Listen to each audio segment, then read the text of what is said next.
रसायन विज्ञान, केमिस्ट्री विज्ञान की वह शाखा जिसमें पदार्थ के संश्लेषण, संगठन, गुणधर्म और अभिक्रियाओं का अध्ययन किया जाता है, रसायन विज्ञान कहलाती है।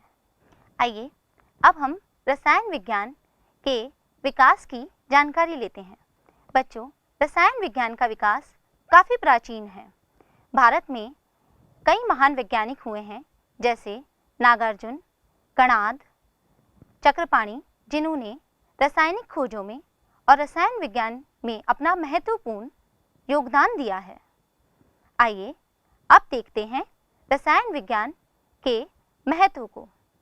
रसायन विज्ञान का महत्व।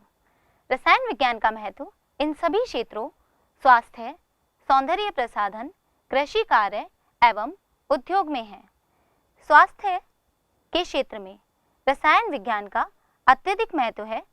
कई असाध्य रोगों जैसे कैंसर, एड्स में रसायनों द्वारा निर्मित औषधियों का उपयोग किया जाता है, जिसमें सिस्प्लेटिन, टैक्सोल तथा एजेटी है।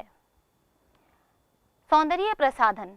सौंदर्य प्रसाधन के कई साधन जैसे शैम्पू, साबुन, अपमार्जक, डिटर्जेंट, क्रीम, इन सभी का उपयोग हम दैनिक जीवन में करते हैं, जो रसायनों द्वारा निर्मित हैं। कृषि कार्य। रसायन विज्ञान का कृषि कार्यों में अत्यधिक महत्व है। उत्पादन क्षमता को बढ़ाने एवं गुणवत्ता को बढ़ाने के लिए कई तरीके के रसायनों जैसे उर्वरक एवं जीवनाशी व कीटनाशी का उपयोग किया जाता है। उद्योग। उद्योग के क्षेत्र में कई तरीके के उद्योग जैसे प्लास्टिक उद्योग, पॉलीमर उद्योग, सेरेमिक उद्योग, सीमेंट उद्योग, इन सभी में रसायन विज्ञान के द्वारा ही उत्पादन क्षमता को बढ़ाया जाता है और रासायनिक सिद्धांतों को उपयोग कर ही उत्पादन किया जाता है। आइए अब द्रव्य के बारे में जानकारी लेते हैं। द्रव्य, मैटर, कोई भी वस्तु जिसका द्रव्यमान होता है और जो स्थान घेरती है, द्रव्य कहलाती है। उदाहरण पुस्तक, कलम, कुर्सी इत्यादि। बच्चों, जैसा कि अभी हमने द्रव्य की परिभाषा को देखा, अब हम द्रव्य की अवस्थाएं, स्टेट्स ऑफ मैटर के बारे में अध्ययन करेंगे। आप चित्र में देख सकते हैं, यहाँ ठोस, द्रव एवं गैसीय पदार्थों के चित्र दिखाए गए हैं। इन सभी चित्र में कणों की व्यवस्था को दिखाया गया है। ठोस में सभी कण अत्यधिक पास पास हैं, जबकि द्रव में कणों में कुछ रिक्त स्थान है और गैस के कणों में सबसे ज़्यादा रिक्त स्थान है। अतः कहा जा सकता है कि ठोस का निश्चित आयतन एवं निश्चित आकार होता है, जबकि द्रव का आयतन तो निश्चित है पर आकार निश्चित नहीं है, और गैसीय पदार्थों का ना तो निश्चित आयतन है और ना ही निश्चित आकार है। तो आपने देखा कि द्रव्य क्या है और द्रव्य की अवस्थाएं क्या हैं। आइए अब देखते हैं द्रव्य का वर्गीकरण। आप चित्र में देख सकते हैं, द्रव्य को मुख्यतः दो भागों में बांटा जाता है, मिश्रण एवं शुद्ध पदार्थ। मिश्रण वह पदार्थ हैं जिनमें एक या अधिक पदार्थों के कण किसी भी अनुपात में उपस्थित होते हैं। मिश्रण को दो भागों में उपविभाजित किया गया है, जो इस प्रकार हैं, समांगी मिश्रण एवं विषमांगी मिश्रण। आइए अब देखते हैं समांगी मिश्रण किसे कहा जाता है।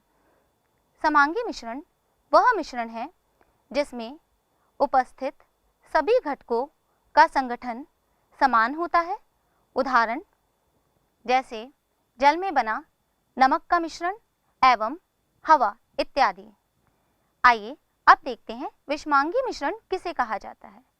वह मिश्रण जिसमें उपस्थित घटकों का संगठन समान नहीं होता है, विषमांगी मिश्रण कहलाते हैं। उदाहरण जल में बना चॉक पाउडर का मिश्रण एवं जल में बना मिट्टी का मिश्रण इत्यादि। तो बच्चों, आपने देखा मिश्रण और उसके उपविभाजित समांगी मिश्रण एवं विषमांगी मिश्रण क्या है। आइए अब देखते हैं शुद्ध पदार्थ क्या है। शुद्ध पदार्थ वह पदार्थ हैं जो एक ही प्रकार के कणों से अथवा एक से अधिक प्रकार के पदार्थों के कण जो कि निश्चित अनुपात में होते हैं के संयोजन से बनते हैं। इन्हें दो भागों में उपविभाजित किया जाता है, तत्व एवं यौगिक। तत्व जिनमें एक ही प्रकार के परमाणु उपस्थित होते हैं, जैसे तांबा, लोहा इत्यादि। यौगिक वह पदार्थ हैं जिनमें एक या एक से अधिक प्रकार के परमाणु निश्चित अनुपात में संयोजित रहते हैं, जैसे सोडियम क्लोराइड, जल का अणु एवं कार्बन डाइऑक्साइड इत्यादि। आइए अब जानकारी लेते हैं विभिन्न तत्वों के परमाणुओं की एवं अणुओं के बारे में।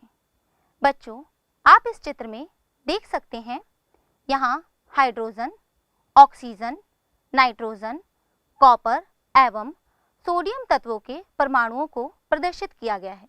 ये सभी तत्व एक दूसरे से भिन्न हैं और इन सभी के परमाणु भी एक दूसरे से भिन्न हैं।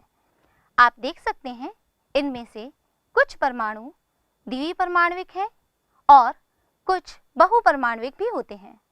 जैसे कि सेकेंड इक्वेशन में दिखाया गया है, दो हाइड्रोजन के परमाणु संयोजित होकर हाइड्रोजन का एक अणु बना रहे हैं।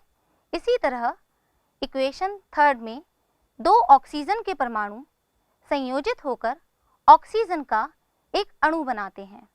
तो बच्चों, आपने देखा और सीखा कि किस तरह परमाणुओं और अणुओं का निरूपण किया जाता है। आइए अब देखते हैं यौगिक के अणु। जैसा कि मैंने आपको बताया, यौगिक में दो या दो से अधिक तत्व निश्चित अनुपात में उपस्थित होते हैं। आप देख सकते हैं, यहाँ जल एवं कार्बन डाइऑक्साइड के अणु का निरूपण किया गया है। जल का अणु जिसमें हाइड्रोजन के दो परमाणु ऑक्सीजन के एक परमाणु से संयोजित है और कार्बन डाइऑक्साइड का अणु जिसमें कार्बन का एक परमाणु ऑक्सीजन के दो परमाणु से संयोजित है। तो आपने देखा बच्चों कि किस तरीके से तत्व के अणु और यौगिक के अणु अलग होते हैं। तत्वों के अणुओं में परमाणु एकल घटक एवं द्विघटक या बहुघटक के रूप में उपस्थित रह सकते हैं, जबकि यौगिक में दो या दो से अधिक तत्व निश्चित अनुपात में संयोजित होते हैं। आइए अब देखते हैं द्रव्य के गुणधर्म और उनका मापन कैसे किया जाता है। अब देखते हैं द्रव्य के गुणधर्म एवं उनका मापन। द्रव्य के गुणधर्मों के आधार पर उन्हें दो भागों में बांटा जाता है, भौतिक गुणधर्म एवं रासायनिक गुणधर्म। भौतिक गुणधर्मों में सामान्यतः रंग, गंध, गलनांक, क्वथनांक आदि को शामिल किया जाता है, जबकि रासायनिक गुणधर्म में पदार्थों के गुण, अम्लता, क्षारता एवं दहनता का अध्ययन किया जाता है।